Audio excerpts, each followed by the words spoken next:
The latest update to SimLab Composer introduces new post-processing effects for VR experiences. This feature allows you to adjust various visual elements to enhance the look and feel of your VR scenes. With options including exposure, light power, contrast, and more, you can achieve a refined visual appearance. Now, let's dive into the steps to use these new post-processing effects. First, launch SimLab Composer and open your project. Then, click on the VR Viewer icon, then select VR Display Settings from the menu. A window will appear with two sections. Brightness contains settings for exposure, light power, and contrast. Tone mapping contains settings for saturation, temperature, and tint. You can adjust the settings in both sections.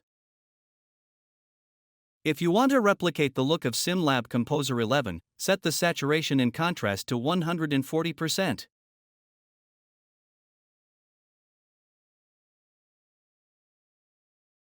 Click Save after finalizing the adjustments.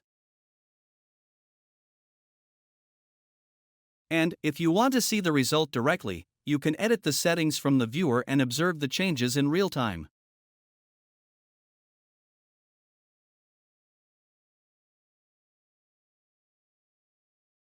Once you achieve the desired effect, replicate the values in SimLab Composer to ensure consistency.